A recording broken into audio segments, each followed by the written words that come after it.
these Instagram posts exploding, coming from you and Rachel. And what was your thought process on the whole social media approach for your business? So first of all, we only changed our name once. Yeah, I would say start listening to some podcasts, audiobooks, reading, get around people that are doing it themselves, and educate yourself. That's what I've always told people. I'm like, you want to do it, educate yourself. You have to understand what it is you're trying to accomplish. It's not easy, right? It's, some people might want to make it look easy, but it's not easy. This is it. This is the easiest thing ever. Yeah. Gonna buy a grocery store. Yeah, exactly. Welcome to the Investing Iron podcast. We got a special show 50 here with Zach Dixon, not a nurse, but he was a police officer and did some shift work similar to nursing, and has branched out from that and built a mobile home empire all across the country. And yeah, we're excited for personal reasons, being in the mobile home park space ourselves. We're excited to talk to him today. Also, he's from the family, so very excited and honored to have you with us today on our half centennial episode. So we've talked about Zach a lot in the past because he's had probably the largest influence on us in real estate in general, and also getting into mobile home parks. So yeah, this is the cousin we're always referring to. Oh, I'm the one. Well, I'm glad to be here, guys. It's an honor to be here. To be the one. You're Josh is the one. Carlos and Debbie are my the one. So sorry, but then you became my the one after Carlos and Debbie. Like, they were my gateway drug, and now you're like my full on fentanyl laced whatever. Nice. Yeah. All right. Yeah. So welcome. Yeah. So what made you decide nursing? What made you go that route? Oh, goodness. How about why not nursing? Why not? Yeah. Well, no. Why not? I know my dad was always trying to convince you to do anesthesia, right? Yeah. Oh, well, like there for a while, like when I was younger, I wanted to do something in the medical field, like whether it was physician's assistant or nurse practitioner or something. But I just, You said had other distractions, I guess. So, yeah. But yeah, ended up in law enforcement, did that for almost 7 years. And like you said, Colin, very, very shift oriented, probably similar to nursing from that standpoint, right? You're working different shifts. And so I guess if you want me to just dive into like, tell us your story. The beginning. Yeah. Early on. So early on. So starting out law enforcement, I kind of always wanted to invest. Rachel and I talked, Rachel's my wife, for those of you who don't know.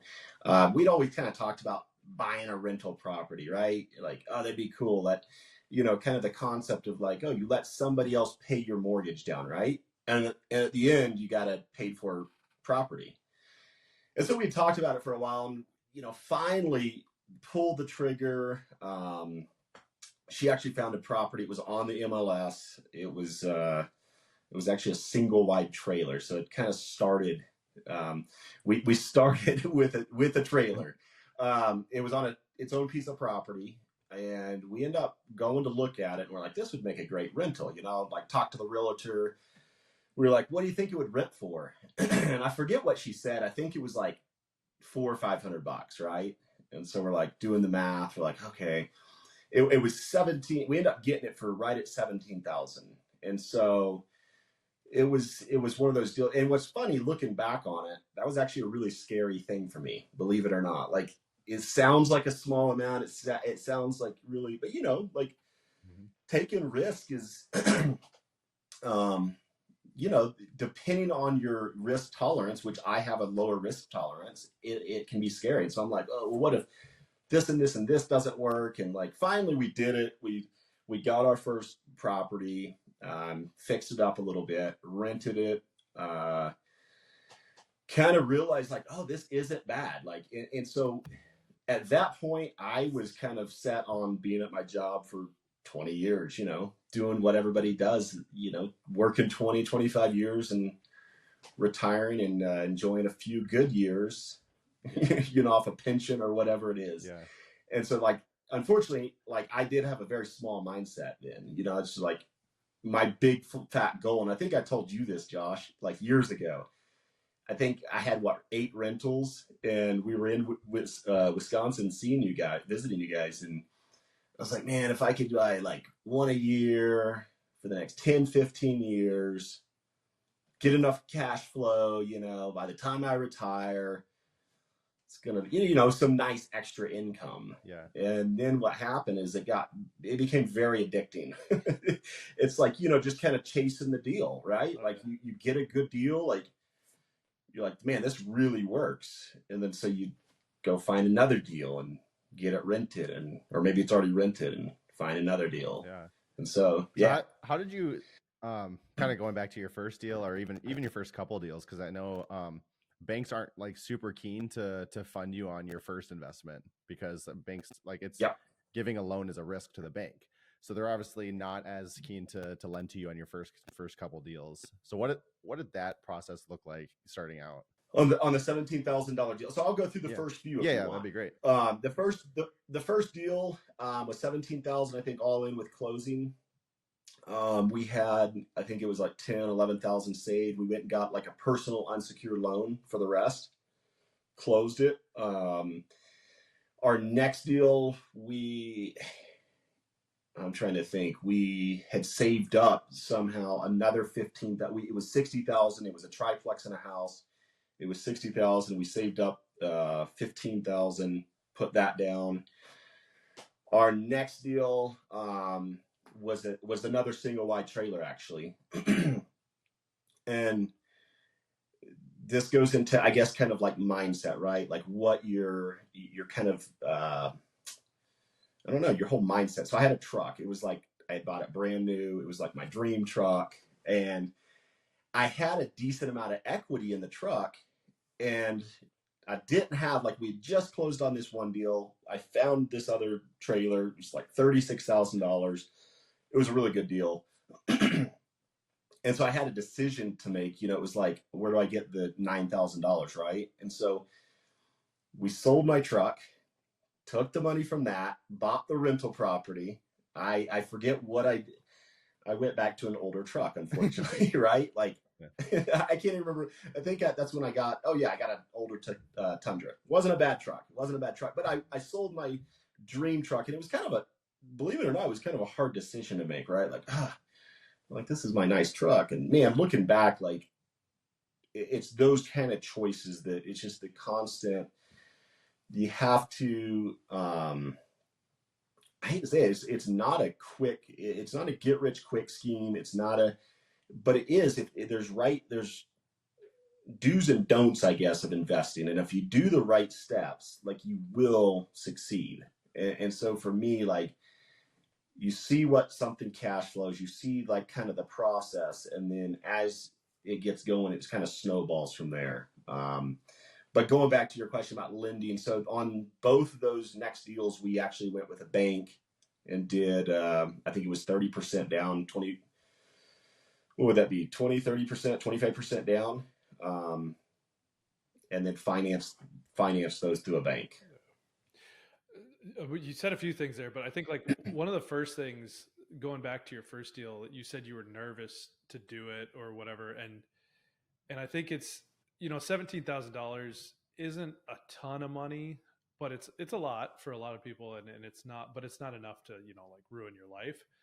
But was there anything, because I know when we started that first deal, I had these things in my head of, like, bankruptcy. What happens if you default? Yeah. So what was it about that first deal that really scared you? Was it just that 17,000, or was it something else? Just losing 17,000, getting a bad tenant. Like, I'd never owned a rental property. We had never done that. Rachel nor I had ever owned a home, for that fact, right? And so you're buying something that then you're letting somebody else live in that you don't really know, right? And so, like, it was probably just the 17,000, and thinking small. So kind of piggyback on that, thinking small, because all of us, like, I assume, let's just say they're a nice truck these days is probably 70 grand. So we're all okay buying a really nice truck that's never going to pay us any kind of money. But for some reason, we're scared to buy something that is most likely going to make us money. Even if it doesn't, we're like, just the difference between the mindset of buying the truck you're basically throwing that money away. And exactly. Yep. I'm on board with that. No, but basically you're throwing the money away. So what's the risk in this house that, if you threw the money away, whatever, you had a really good chance at making something.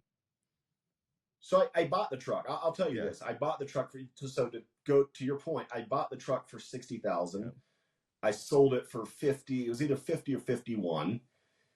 I took my money out, put down on that trailer. But going back to the first trailer, so the difference between appreciation and depreciating liabilities. So the truck depreciated in a year, not even, right? The first home we bought, we rented it for 2 years and turned around and sold it for $59,000. So that kind of gives you an idea. To your point, you can put your money in something that appreciates and is an asset or depreciates. But I didn't understand. See, I had heard all that stuff then, but I didn't really understand it until I got investing and we got started. Well, and I think that's been a reoccurring theme when we talk to people, is just wishing they had gotten started sooner. And I think that fear of the unknown is so huge for people. And I think the whole car thing, as much as it's a depreciating asset, everybody does it, and it's just a familiar thing, and it's just it's so common, so you almost don't think twice about it. Whereas this real estate investing thing is becoming more common now, but even a few years, several years ago when you were doing this, it wasn't as common. But yeah, I think it is just that fear of the unknown. But then you get it done, and then it's like you said, you get addicted to that thing because you realize, oh wow, this actually does work. Yeah, and we've been programmed. We've been programmed to care about what other people think, unfortunately, right? We want to drive the nice car, we want to drive the nice truck, we want to have all the depreciating liabilities, and there's really not much glamour in a single wide, or heck, even a rental house or whatever, right? I mean, that's not bragging rights, I guess. But yeah. If you show up to work in a brand new Tesla, everybody's like, oh wow, you're somebody. But if you got right, you tell somebody, I own 3 mobile home parks. They're like, all right, that's right, yeah. Trash. There's what? Yeah, right, yeah. But once you understand it, it is going back to the whole thing. It is addicting, and it really snowballs. So what I would say, if for people that are wanting to start out, kind of going back and looking at how we started, and kind of the ups and downs, the unknowns and stuff. So one, I would say if I had to break it up into a step-by-step process, one, you'd have to change your mindset, right? See, and unfortunately, part of that is sacrifice, right? You might have to get rid of the nice vehicle, the nice, for us, we rented for years, but even after we were buying houses for people to live in, we were renting. and that seems so crazy for the longest time. Well, we did that for years. I mean, we literally did that for years. And so I think the mind shift around that, you have to understand what it is you're trying to accomplish. You have to understand, okay, there's going to be sacrifice. It's not easy, right? It's, some people might want to make it look easy, but it's not easy. And I think for us, which may be different than other people, we, like I said, our thing was long-term, was just, some extra cash at retirement, whatever. Well, like I said, as we got started and saw, wow, this can be very good.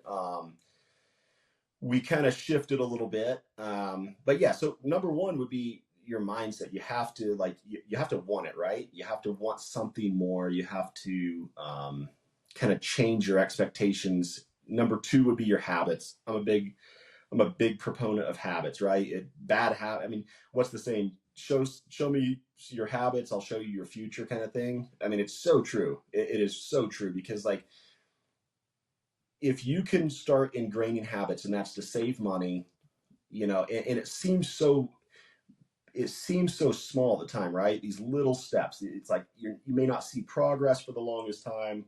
You may think it's a waste, you're not really seeing any results. It's like going to the gym. You do it long enough, you're going to see results. So I would say start some good habits. Number three, I would say start listening to some podcasts, audiobooks, reading. Get around people that are doing it themselves. and educate yourself. That's what I've always told people. I'm like, you want to do it, educate yourself. Like, learn the formulas, learn the math, like figure out how to analyze a deal, how to find a deal. And that's really the first few steps to getting started, I would say. So how do you, for somebody who probably hasn't, not probably, but for somebody who doesn't own any kind of rental properties, obviously that first one's the scariest, no matter the price point. Because I mean, like our first one was 35,000. That scared me a heck of a lot more than our most recent one. That was like more than that. But for somebody who hasn't done this, like how do you underwrite them? Like how do you know if it's a good deal or not? So you would take, okay, so if it was rented, right? So if it was, I guess we're talking about anything. So whether that's multifamily or just a single unit, if it's rented, you would take the rent.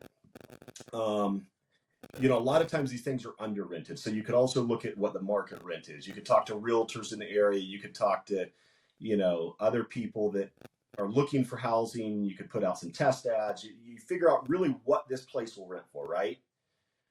So whether it's rented or not, you want to know what the market rent is. And then you would take typically you're going to take a 40% expense ratio. So you take, let's say it's $1,000 a month. You're going to take $400 away. That's going to go to pay your taxes, insurance, and maintenance, right? Is that for any property, like mobile home, single family, duplex? Typically, yeah. So typically, I mean, if you have a mobile home park that's say all tenant owned, so that's basically where all the homes are owned by the tenants, you sometimes can get away with 30% expense ratio because you still have infrastructure, roads, trees, stuff like that. So, but typically it's 40%. And so you're left with 600, right? After everything. So now you have to subtract your mortgage from that. And then after you subtract your mortgage, that's your cash flow. And so I would say, at least in today's environment, I know everybody says, oh, it's hard to find deals. And it is harder to find deals than back when we started. But I would say you have to have things cash flow, right? Don't ever do something that does not cash flow, because that's kind of, especially starting out, that can be a recipe for disaster. So maintenance calls are going to come up. You're going to get the $1,500 hot water heater bill. Like, you're going to have stuff happen, right? So I would say make sure you're cash flowing when you're analyzing these deals. And so so for a little single family home or like a little trailer, kind of like you guys started out with, I mean, if you can cash flow $200-$300, I mean, it doesn't seem like a lot, but that compounds over time. You get enough of them. And then the beautiful thing is you can go to a bank, like if say you get financed, you get it rented. Now you can go to a bank, show them that lease, show them, profit and losses, and they will lend you again. And so like, it really is like just a rinse and repeat. Like, you can just keep doing this. And then you get, 100 doors or whatever. Well, $200-$300. I mean, it really can start adding up. And that's, I talk about the snowball effect. Like, you structure your deals right. You structure everything. You get your right systems in place. Now it can really take off. But the problem is, a lot of times when people start, I feel like they don't see immediate results, right? $200-$300. What's that? You get maintenance calls, you get whatever. And it's like, they either throw in the towel or they, I've had so many people say like, I don't want to be a landlord. I mean, I get it. It's not easy, right? It's not easy. But if you do it right and you structure everything right, it can become a very good income. Yeah. So you talked about your first few deals. What year did you buy your first one? And like, just kind of for an example of how long it takes someone to get from where 2017 was our first deal ever. Okay. Yeah. And how long did it take you before you got your second and your third deal? Oh goodness. I think it was November 2017. And I think within a few months we had our second deal. Like, it was kind of like one of those things like, all right, now it's like, we get it rented. Like, okay, this is going to work. Like, right. Everything's going to work. The numbers are going to work. Cause another stressor was like, on that one, it wasn't rented at the time. So you're thinking, oh, I hope it rents, right? Once we saw that working, we got our second deal, which was, like I said, a triplex and a house. We got another single wide on land. Then we bought 4 townhomes, like they were newer townhomes. and kind of the same deal, just kept doing the same thing with the banks. We sold that first unit, like I mentioned, for $59,000. We took all the proceeds from that and did a 1031 exchange into actually our very first park.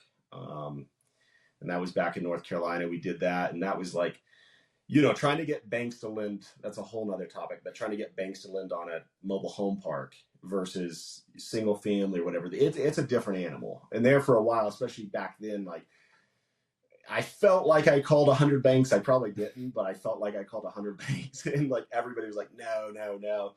Finally got one to say yes and did it, and we've done a fair amount of deals with them now. So now is that first park wasn't like the crazy deal that you did over there, was it? No. So that was the first park that we got, was actually one that we still own today. It's a little like 12 unit in a single family home.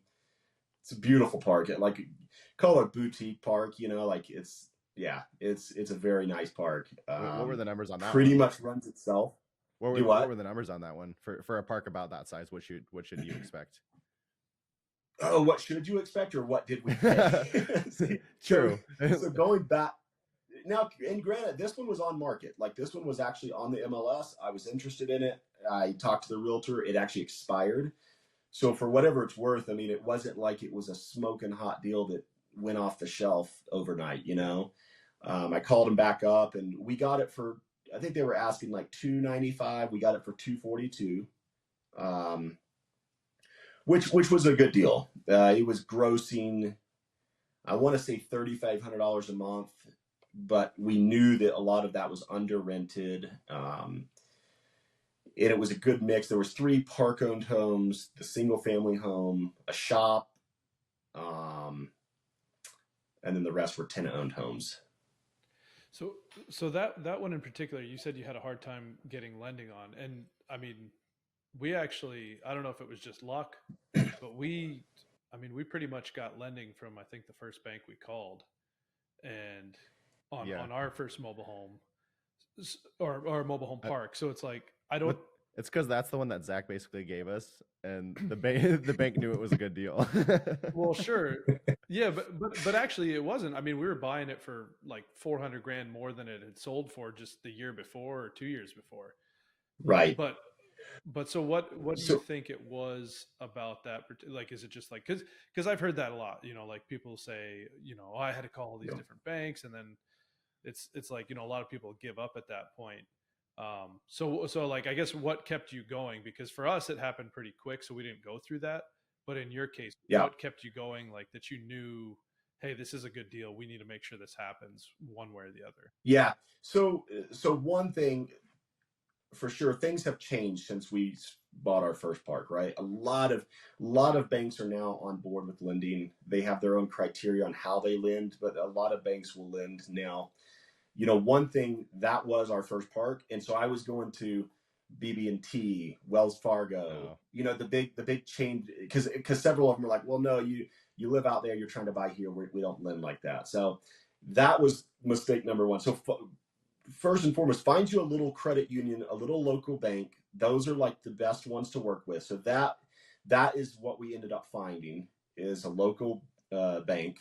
And now, like, I'm not gonna say we don't ever have any issues lending, but now banks are a lot more apt to lend on them. Yeah. Like I said, they have their criteria. A lot of banks will only lend on the income from the lot rent, not the park-owned homes. So if you have a bunch of park-owned homes, a lot of times they won't take that into consideration. Yeah. They request an appraisal based off lot rent. Yeah. So there's several tricks or whatever for that. But yeah, find a local bank, a small local bank, and usually they're the ones that'll help you get it done. Yeah. I guess I was gonna say, the reason I ask is because we went through something like that where we were looking at a grocery store, and like one thing led to another, and all of a sudden now we were going to buy the building and we were going to buy the grocery business because that's what the owners wanted. And where it started out, we just wanted the building. Yeah, we just wanted the building. Okay, gotcha. We had heard a podcast episode about commercial real estate, triple net leases, and we're on. We're like, this is it. This is the easiest thing ever. Yeah. I'm gonna buy a grocery store. Yeah, exactly. So we found this grocery store pretty close to where Josh lives, and then anyways, it came to the business, but the two banks that we'd used in the past for other lending, we thought we had a good relationship with, they didn't want to lend to us, and so it was kind of a, it I'm trying to say this without saying kick in the nuts, but that's what it felt like. I mean, it was like, I think we had been riding pretty high, like cruising through all these deals, and all of a sudden this was the first time we'd met some resistance. But in our case, we'd already had some doubts about whether or not this is actually the route we wanted to go, whether or not this is the deal we wanted to do. And so then when the bank came to us and they basically denied us, two different banks denied lending on this thing.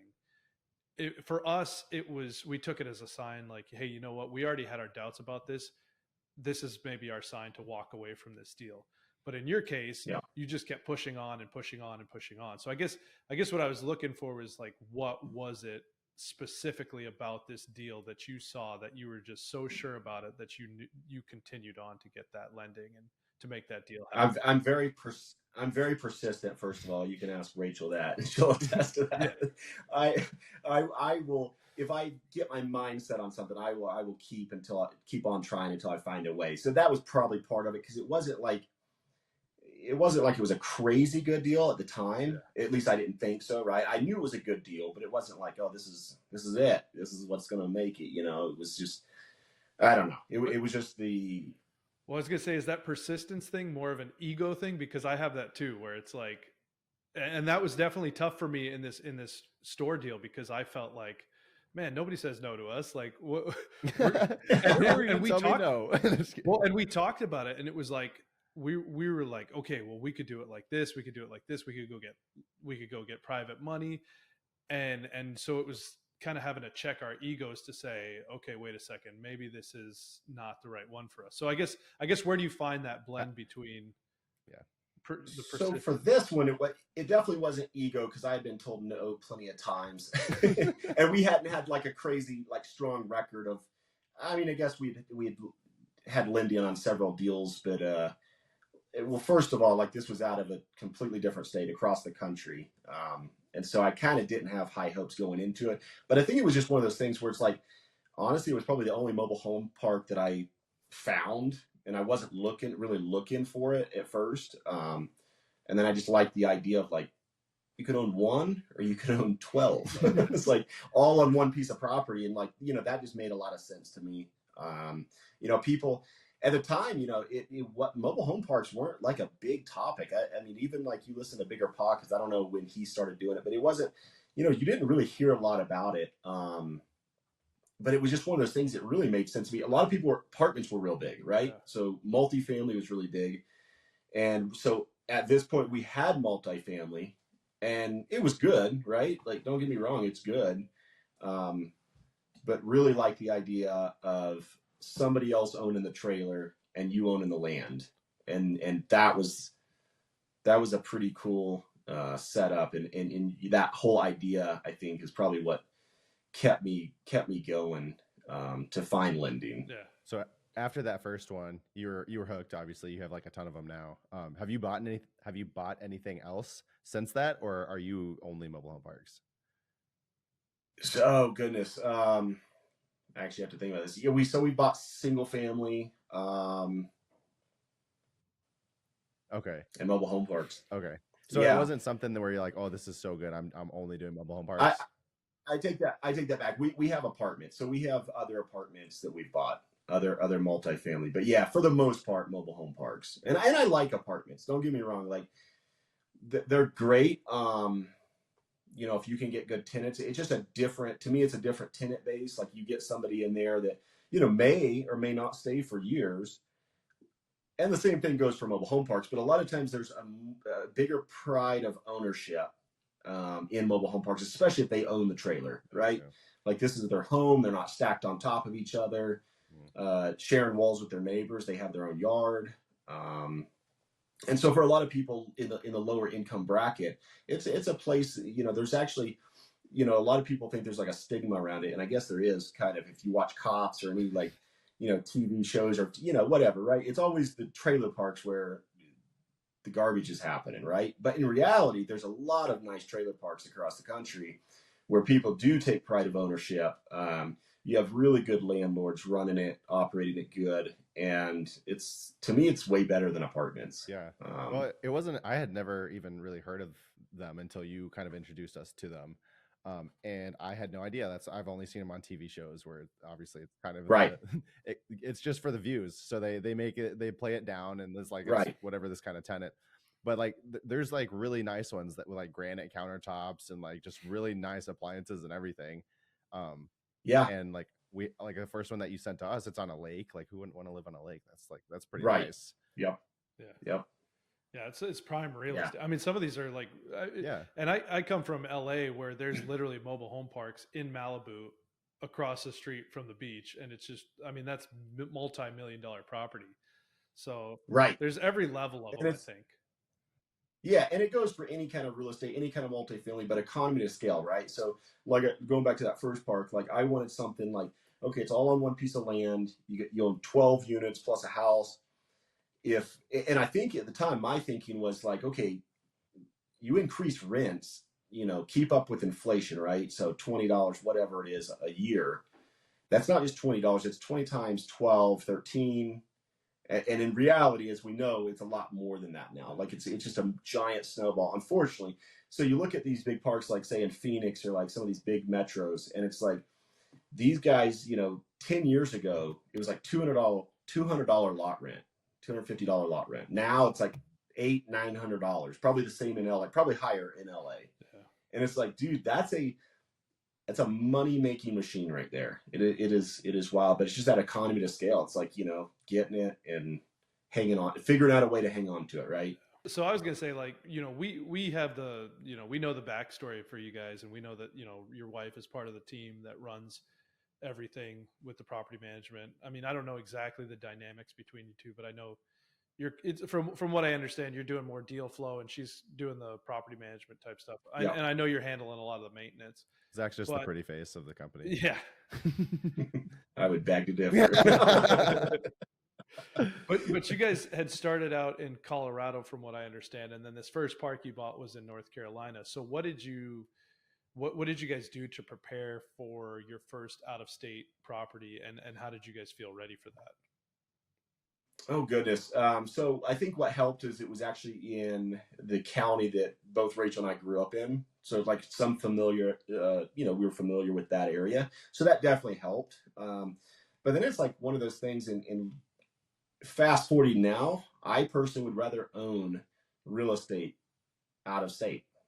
I would, because it's like, it forces you to have systems. And I would tell other people this, a lot of people want to be like, oh, I want to go look at it and I want to be able to feel and touch it. And that's great. But like in reality, having something out of state or away from you forces you to implement systems that can get that thing to run on its own, right?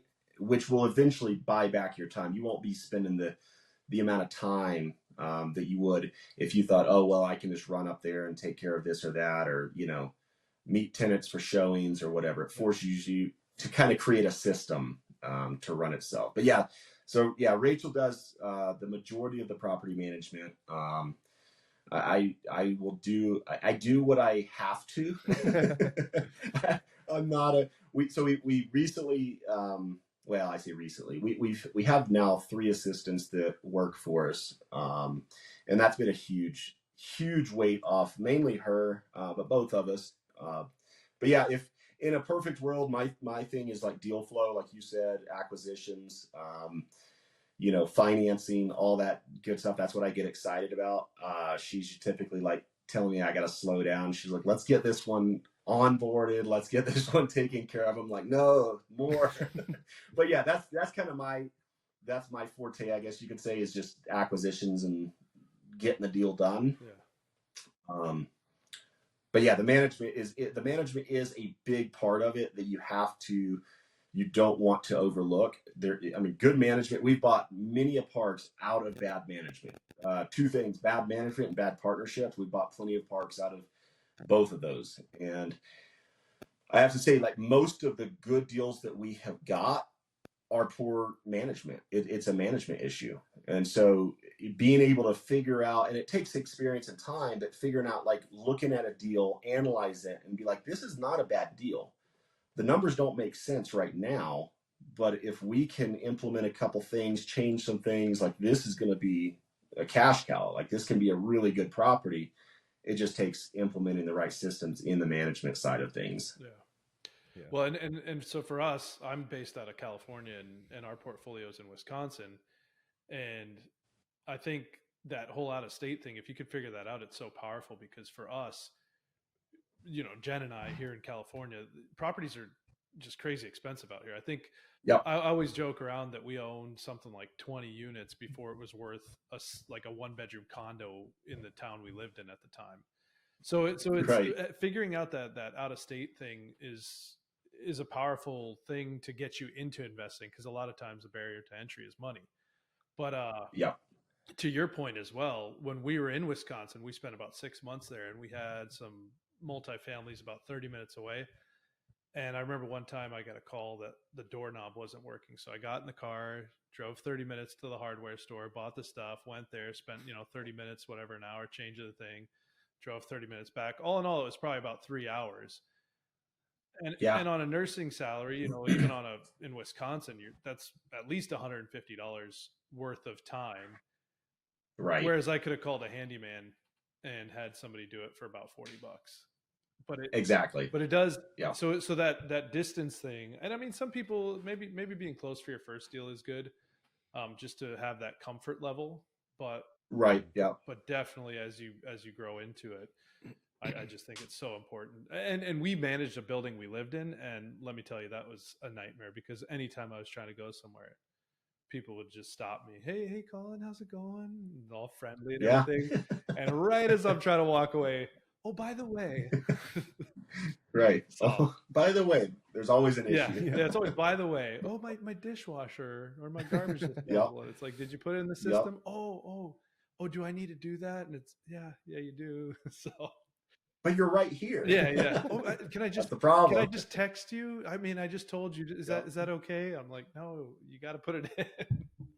Yeah, and to that point, that's why building those systems is very important in the management side of things, because you have to keep some sort of structure, and that's one thing that Rachel keeps me in line with, because I'm kind of like, so we have a whole separate phone line. It's a whole different thing, and like, I have tenants that from years ago, having my personal phone number, that'll still call and text me, and like, it's easy for me to like let me just take care of this real quick. But yeah, it's having those right systems and then sticking to it, and actually building out a platform is very crucial, especially if you want to scale, because as you get bigger and more units, it becomes, I'm going to say, it's impossible to juggle all of it if you don't have the right systems in place. Yeah, the scale thing, I think, is really what it is. You can't scale without the systems. So where's the balance there? Because I know as an investor, you're trying to make as much money as you can in the least amount of time. So like hiring somebody, that's a cost. So I know a lot of investors or a lot of entrepreneurs, they're going to avoid that additional cost and try to do a little bit more themselves. So I don't know, where do you find the balance between like paying somebody else to do it? So I guess it's just kind of the balance between time and money a little bit there even. So how do you find that balance, or right. Is there even a balance? Yeah, there's definitely a balance. I would say, so just finished up this book called Buy Back Your Time. It's a super powerful book. And he talks about that, is like your buyback rate, right? Like if you're worth $100 an hour, why are you going to fix a doorknob? Like, because you can get it done for a lot cheaper. I feel attacked. No, I'm saying this because I've dealt with this in the past. Like, this is something I've had to ask myself. But he talks about it in the book, and it's a really powerful concept. But yeah, like to your point, Josh, like finding that balance of like, and especially getting started. And that's one thing that I guess if I had to start over, because we weren't needing the cash flow, it wasn't like we were depending on it. We weren't even like, to us, it was a long-term goal, right? It was just to have extra cash at retirement. So if I had to start over, I would definitely think that, and Rachel would probably be on board with this too, or in agreement, is like start those systems early, right? Build those systems at the very first, and instead of like trying to transition somewhere along the way, because that's what, and it does. It's like you may not make as much money, right? Your cash flow may not be as strong.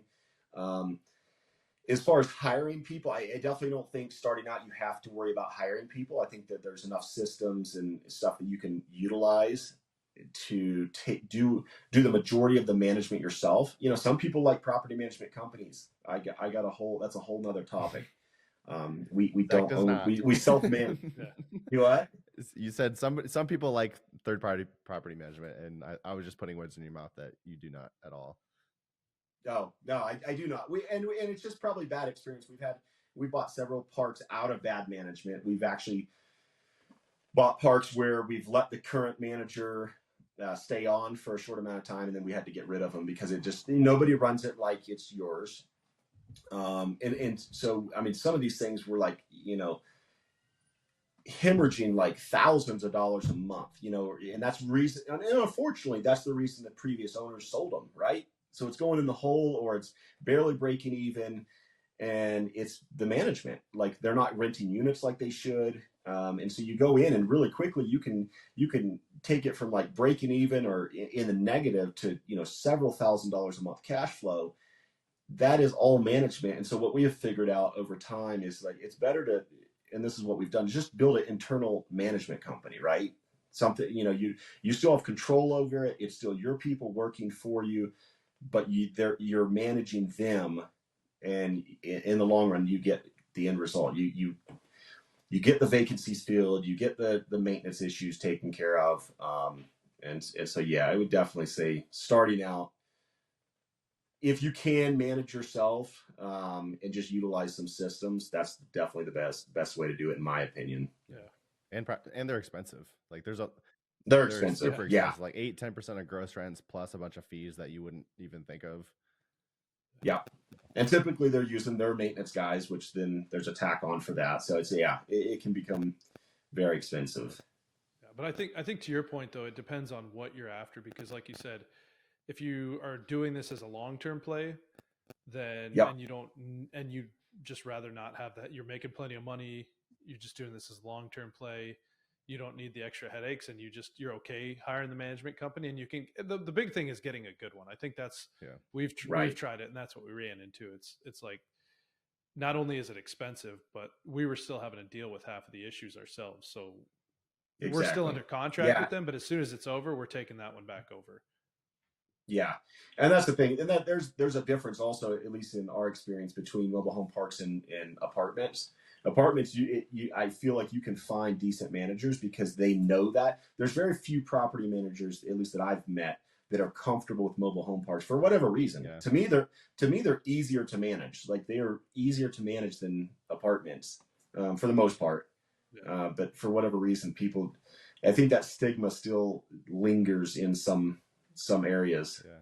Yeah, it is an interesting class of tenants. And then I think the dynamic of having the people own their own homes, so they kind of own the space that they're in, but they don't really, because you own it, you own the park, right? But they feel like this is my space, so then they feel like they can do whatever they want with it, as opposed to an apartment. Everything's contained within the apartment. There's a lot. Right. There's a lot that spills outside of the homes in mobile home parks, so you're having to manage that as well. So I think that's a little tricky, but again, that's true. Yeah. Again, systems. So so I know you mentioned, and we've mentioned a lot, that it's definitely a long game. Like it's not a get rich quick scheme or anything. So I guess I do want to kind of take that back a little bit and ask some advice. Like, what would you say there's a nurse listening right now that's just so sick of working in the hospital, they're looking for anything. What would be a first few steps that you would tell them to do to get started?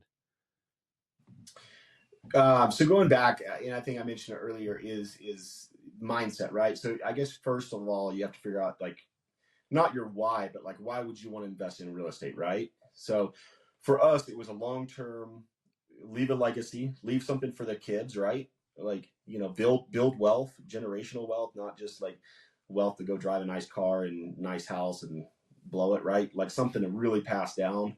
And so I would say your why, right? Why do you want to invest in real estate? And if you're if you find yourself like, okay, I want to do something long term, maybe you want to get out of your job, then I would say educate yourself. Like, so change your mindset, change your habits to where you're starting to intentionally educate yourself, right? Because it takes, after school, I mean, it's like it takes discipline to go listen to a book or a podcast or read. And it's so easy to put that stuff off, right? It's so easy to be like, well, I'll do it tomorrow. You read, but then take an action, right? So like then the first step. So I would say educate yourself. It's just simple. Like there's so many books. There's not a shortage of information out there on how to analyze deals, how to, kind of look at deals. So that would be the first step, really so mindset, habits, analyze or educate yourself on deals, and then go start actually taking action, talking to banks, looking for deals, like actually analyzing deals. Even if and I think Brandon Turner says this, like analyze 20 deals a week or whatever it is, but like make sure you're analyzing it. And like most of those you'll realize like these don't make sense, right? Fine. But at least you're getting that habit of like in that I guess that knowledge of how to analyze a deal, and then go start building relationships with a bank. And so, also something that comes up is credit. So, I mean, first things first, right? If somebody has, boogered up their credit, not paid off credit cards or whatever, any bad credit, I would say start fixing that, because that's a very crucial piece to investing in real estate. And so you could do all that simultaneously, right? You could be doing that while educating yourself, talking to banks. But then eventually you're going to have to put in an offer. And it might seem scary, but if you find the one deal that's like, okay, I can make sense of this, right? This cash flows, I can make sense of this, talk to a bank, put in the offer. It'll seem scary. It'll seem like, unknown territory, but then just keep moving forward. I would say keep making steps, right? Keep making steps towards the progress, towards the end goal of what you want, and that's to acquire real estate. But I think going back to the whole why, that the whole concept that got us started on it is like, and you talk to some people and they're like, well, that's, you're becoming rich off the poor man's back. Well, not really. Like if you look at it from a logical standpoint, these people can't afford to go buy a home, right? So you're actually providing them a service. You are putting your credit, a lot of times your money, your hard work into buying them a place to live. So you're actually doing them a favor, right? So first and foremost, people need to understand that you're not becoming rich off the low income or off the poor people, right? You're providing them a service and you're getting compensated for that service. And so I would say that would be the first thing to kind of really understand, like, because a lot of people have a weird mindset about that. Like you're providing a service. But then going back to like the beauty of it is like it's a win-win. You're doing a favor for these people, but in the long run, they're paying down a mortgage for you. And in 20 years, most of these loans are structured at 20 years, maybe 30. 20 years, that property is going to be free and clear, and you're going to have whatever equity, long-term appreciation, unless you go refinance it, which is not a bad option. Pull out your money, pull out your equity, and go do it again. But that's like the big amazing part of real estate that got us kind of fired up, is like, wait a second, like if we do this, like 20 years from now, 30 years from now, all this is going to be paid for in cash flowing, right? So yeah, I know I answered your question probably with several other answers. Well, I know when you guys did your thing, I mean, just talking about selling your truck, I mean, that's something most people aren't willing to do. And I know personally, and I think I can speak for Josh as well, we weren't willing to get as lean as I think you guys did when you started off on your real estate journey. Yeah. And I think that's a huge thing for a lot of people, is you don't want to give up the comforts you're living with. You have this, and that's, maybe that is the golden handcuffs of having this high paying job. Oh, and I think it correlates. Like you were willing to cut so many things out, and look, like you have probably 5-10x properties than we do. Like you were willing to do a lot harder work than we were able to, or than we were willing to. Well, and that's a good point. That is a good point, because I feel like a lot of times you listen to podcasts, and it's easy to just to see that the end results, like, oh, look at this empire I built, look at all this property and this cash flow, right? But that is a really good point that you brought out, Colin, because it was, for years there was really no noticeable change, right? Like there was really no noticeable change. We just kept doing what we were doing, probably negative change and if reinvesting, anything, right? Yeah, and it was we don't talk about this a lot, but there was a lot of sacrifices. There was a lot of, I mean, just from the sheer standpoint, like there was a point where we really wanted a primary home, and it was like we knew that if we went and got a primary home, that counts against your debt or your lending, right? And so we intentionally held off buying a home to keep investing in real estate. Yeah. And then that's the beautiful thing. So like there's if somebody really wants to, on the mindset thing, if somebody wants to read 2 books, it'll, I believe, change their life. 3 books. Think and Grow Rich, Atomic Habits, and The Compound Effect. Yeah. And so the thing about the compound effect is it's like everything we do is compounded, either for good or bad, right? And it's the same thing with real estate. It's the same thing with finances, health, whatever. You do the small steps over and over and over and over, and it seems like at the time you're not getting anywhere. But you look back 5-10 years, and you're like, man, I'm glad I made. Hopefully you're saying, I'm glad I made those choices. Yeah. and kept plugging along. But it's the same thing with real estate, right? Nothing, in my opinion, nothing comes easy. That's not a scam. Same thing with real estate, man. Like it's not easy. It's not. I'm not going to sugarcoat it, and it's not a cakewalk. Like you have to want it. But if you stick with it, if you get the right education, if you educate yourself, and it's not hard, there's tons of materials out there. Like you can really grow something, and that compound effect will start to grow, and you'll see the snowball, man. It'll get ginormous, man, and it's kind of wild to experience that firsthand. Yeah. Well, so what does your snowball look like? Like what is your portfolio? What does everything look like right now? Oh goodness. So I really do mean this. I don't have an exact number. Somewhere close to 400 units, and across how many parks? Oh goodness. I thought you were going to say how many states. States, all of the above. 5 states, across 5 states, and oh goodness. Our biggest park is 90 lots, if that tells you. So like we kind of have a lot of like mid-size, what you would consider small to mid-size range parks. Okay. Yes. Which there again, there's a reason for that, because you look at the big parks, right? The 100+ units, and a lot of those are being bought by institutional money. So like 5-6 caps, and like you occasionally you can find one that's maybe a good deal, but a lot of those, whereas at least for us, and I think the same thing with you guys, like you can a lot of times find these deals that are not being looked at by the institutional money. Yeah. You got to find that sweet spot, right in between like the small ones and the institutions. We haven't competed with any 5 cap offers recently. Yeah. That's just crazy. Yeah, me neither. That's just crazy. What are you buying yours at? It is. What do you buy yours at? Or like what's like you're like, oh, it's a 10 cap, that's too much, I'm not gonna, or like what are you looking at mostly? Cap rate, yeah. Or what valuation? Or yeah. Okay, yeah. So and it's changed, right? So there for a long time it was strictly cap rate, right? Like, oh, I want cap rate and cash flow, right? And cash flow is still very high. I would say that's number one, yeah. Right? Like, but I will say this, like we have bought numerous parks that on paper they didn't make sense, right? Like on paper, like you were going to be breaking even or going in the hole, but and this goes back to like kind of no one educating, right? One park, for an example, like lot rents were $200. Well, I know because I called every park within 30 minutes, an hour of there, and know that there's not another park under $550. Wow. So you have that kind of information. You're like, okay, this park is not going to make sense at what we're purchasing it for.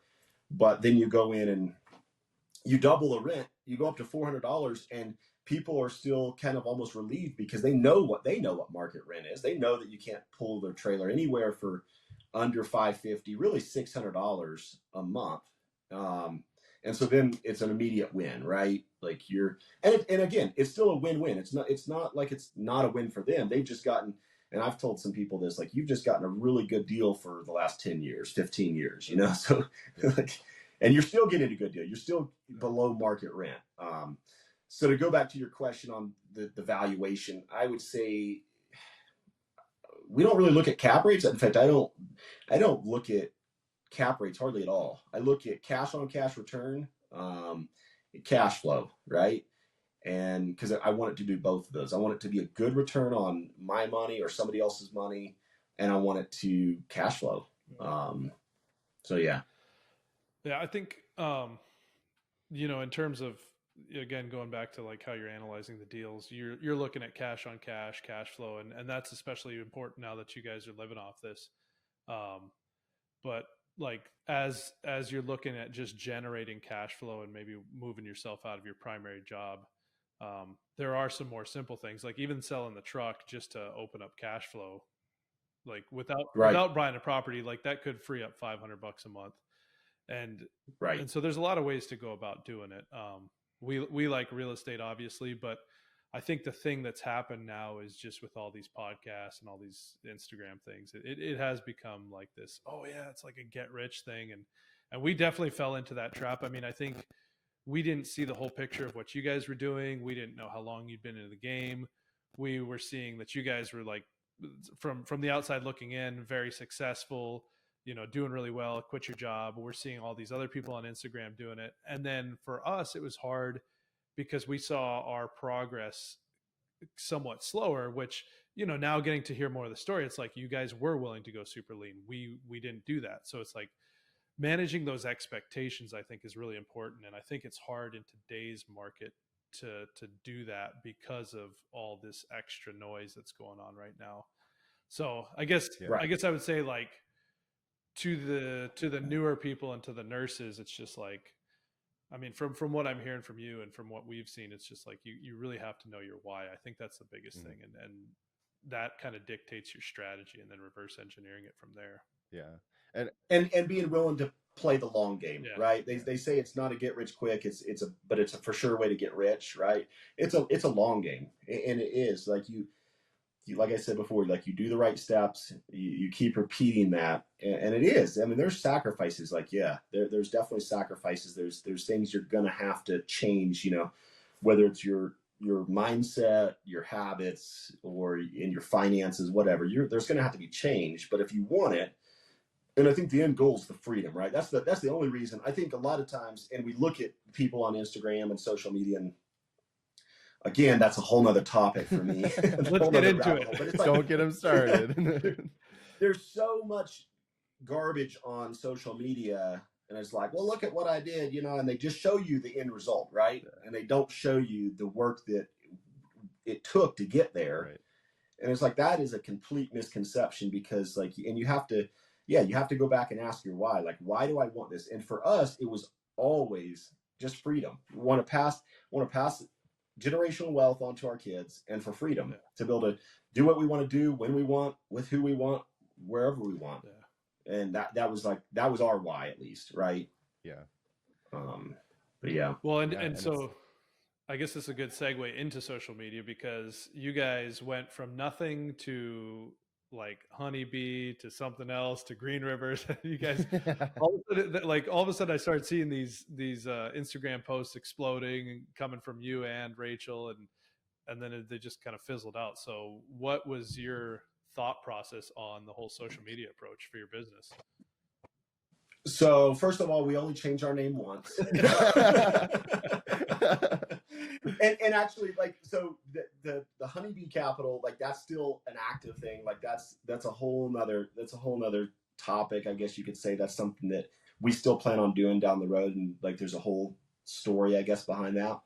The Green River Capital is like something that we is also still active, right? But for me, like, and I explained this to you guys earlier before we started. Like for me, like I posted on social media, like, and really the big thing was just to push myself outside my comfort zone, right? That was it, right? I did that, did some podcast, and just realized, like I told you, Josh, yesterday, had you not been my cousin, I would have probably canceled now. Like I believe unfortunately, I've canceled like several podcasts in the last couple months just because, like, for me, it's like I'm trying to focus on what's important to me, right? Again, like the social media, like it's so easy to get distracted and like, just all the stuff that really doesn't matter, right? In the end, at least for me, and this is what Rachel and I talk about quite a bit, it's not about it is about money. I'm very pro money, right? Like money, you need money to, as Zig Ziglar says, it's right there with oxygen, right? You need it to live. But in reality, there are things that are very important, and that's family, relationships, for us, freedom, right?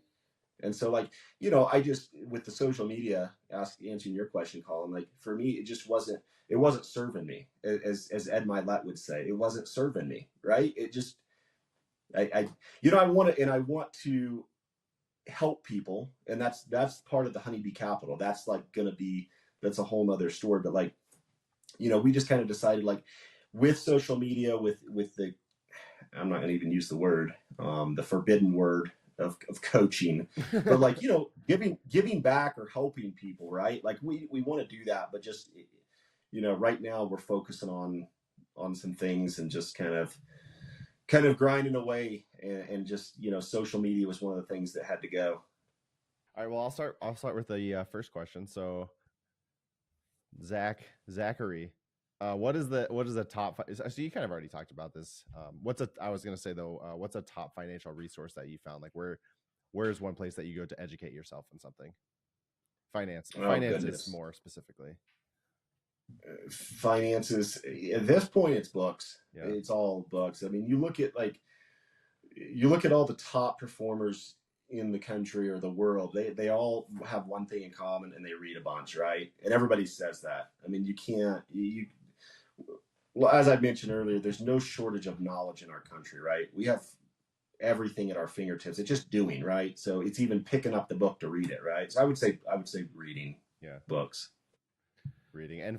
And what do you tell somebody who really does not like to read? What do you tell them? Like, be comfortable where you are because you're not getting anywhere else. Read anyway. Push yourself to do hard things. I used to like reading, and then I went through a long spell where I didn't read. Yeah. I would listen to audiobooks. But yeah, just push yourself. Read. It's good for you. Yeah. Yeah. Are my eyes gonna live longer if I read? Possibly. Exercise those reading muscles. So number 2 is what advice would you give to your younger self? Oh goodness. Start earlier, start sooner.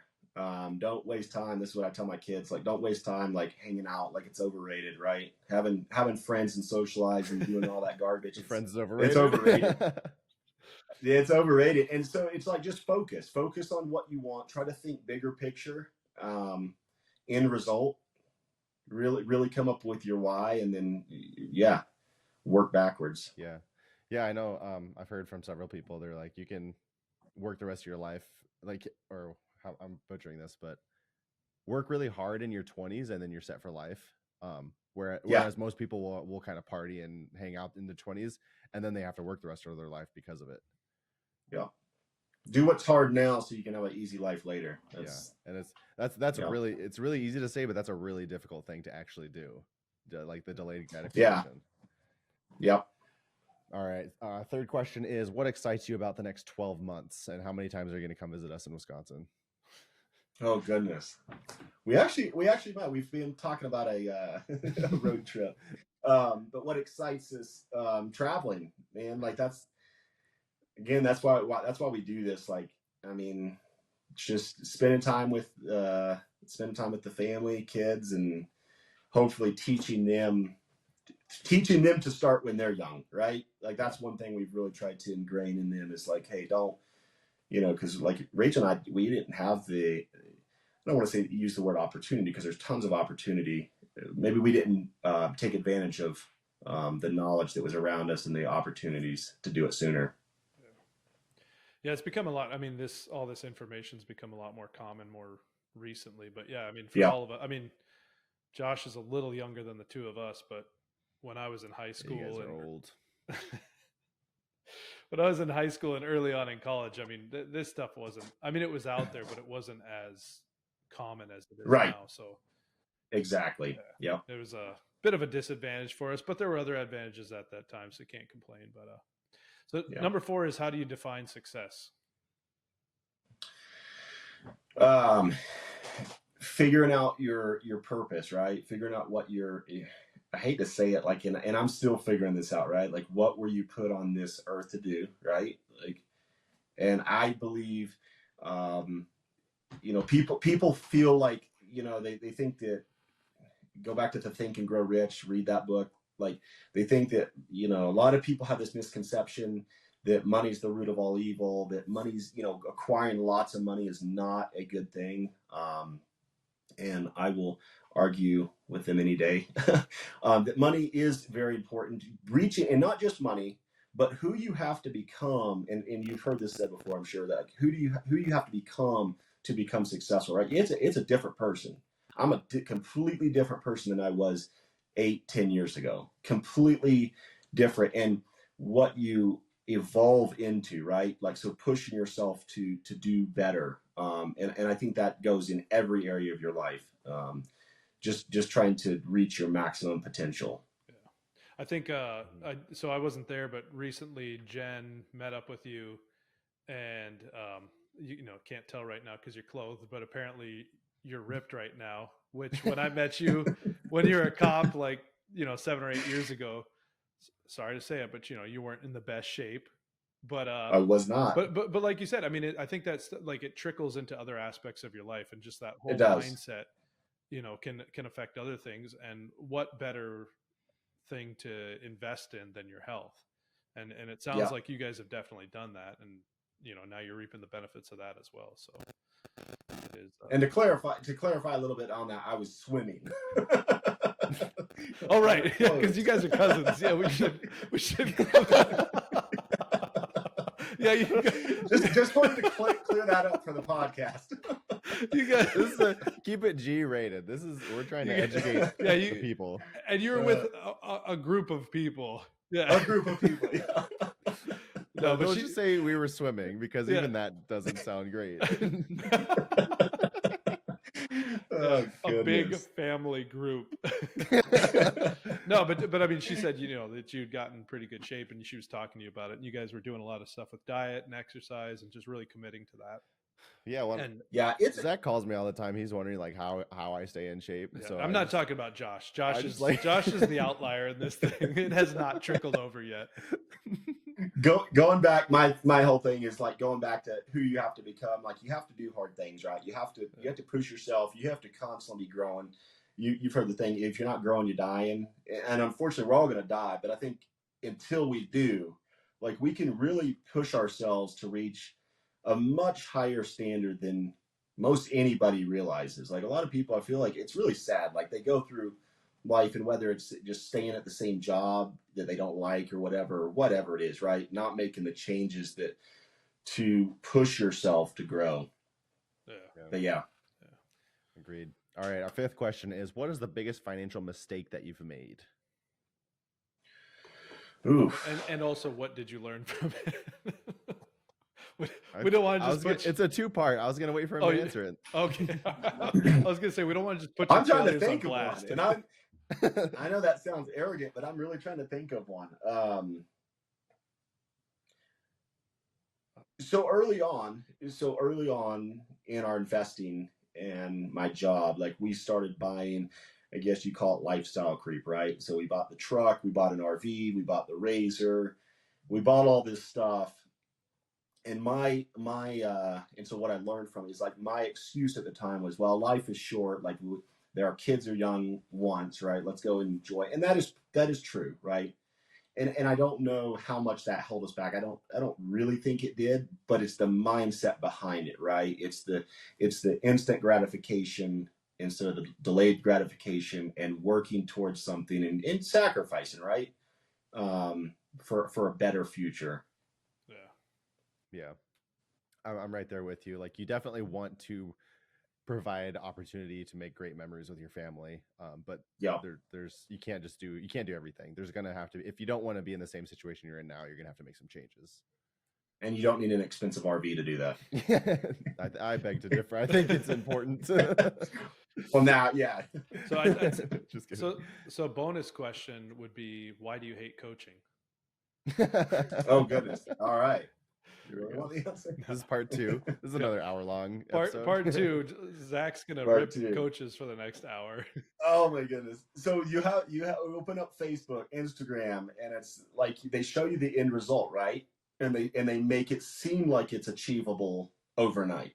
And if you want to learn how they went from, being on food stamps and poverty-stricken and homeless to, tens of millions of dollars in real estate, sign up for my free course. And that free course is actually usually costs, they just give you like the taster or the appetizer of the course. But that's it. And it's a lot of, to me, it's a total deception. Like, it's, if you want to help somebody, if you truly want to help somebody and you've made something of yourself, like, just give it for free, right? Just give advice, give it for free. Like, but to try to charge and like do all this stuff. And I see this all the time. And it's like, it kind of, it's a pet peeve of mine with the coaches and the gurus out there. Like I learned from other people, right? Like, we all learn from other people, and thankfully all that was for free, right? Going back to the free resources, there's so much free education. There's podcasts, books, audiobooks, networks, meetups. I mean, there's so much free opportunity, but I feel like a lot of people, and good for them, they're trying to run a business, but they try to monopolize on people, making people think that it's achievable overnight. And a lot of times it's not. It's just not, so it's unfortunately, it's the easy thing. It's kind of like, not getting into the whole, because I'm not a nurse or a doctor, but the whole Western medicine, right? It's the whole, like, you want a quick fix, take this pill. It's the same thing, in my opinion, with the gurus and the coaches. It's like, it's not true. It's not, a lot of it's just a total scam. Because it takes work. It takes sacrifice, discipline, and changing your habits. And I agree to a certain extent. I mean, Josh and I, and on our side of things, we do believe in coaching, and we have invested in coaching, and we've gotten a lot of value from it. But I have also seen the other side of it that you talk about, and I would agree that there's a lot of that, like, predatory stuff out there. But But I mean, so I guess with that being said, if people want to find you and get this free coaching, where can people find you? Goodness gracious. I just opened up a can of worms. But where you guys, I mean, do you guys have a website? Are you guys, I mean, I know you're backing off the social media, but if somebody was interested in a deal or something like that, where can people find you? Yeah. Social media, Green River Capital Partners, on Instagram is probably the best place. I mean, if you want to give us a follow, unfortunately we're not very active, but yeah, it's a good place if they want to reach out or get some free coaching, I guess. I don't know if I'd really just offer that on your podcast or not. Like, I've been told, so it started, I've been told that, you should put together a course, and it's like, so instead of answering a bunch of questions over and over, just put together one thing. And eventually, like, we plan on doing something like that for free. But yeah. So, and if anybody wants to like reach out and like talk with Zach, just shoot him a DM. He'll get back to you in like 60 to 90 days or more. Exactly. I'm still waiting for a response to my text. Oh, that's right. Yeah, I've seen several people post. Sorry. It's okay. Like the upset meme on Instagram where they're like, I love you guys. I'm not ignoring you. I'm just busy. Like, what can I say? I can't talk to everybody. And that I'm bad about. Well, that's the thing too. Is like Jen and I are doing what you and Rachel are doing in our business. So when I don't get responses from you, I'm just like, I know, I understand. I'm not upset, but it's easier. That's why we just got to get you on the podcast. If we get you on the podcast, we can actually talk to you. If we text you, it's like a 50-50.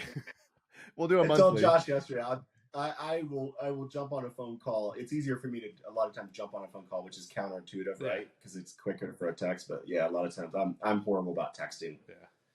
I unfortunately. know. Sorry, I guys. always call my commuting like if I'm driving somewhere, that's like my office time because that's when I call all these people that I've been like blowing off for the last however many months. Yep. Yep. Yeah. Exactly. Well, Cool. Well, yeah. Thanks for coming on, Yeah. Zach. thanks, man. Yeah. Hopefully we get to hang out and see you soon. Maybe take another Florida trip or Yeah. something. That would be awesome. Yeah. That would be awesome. Cool. All right.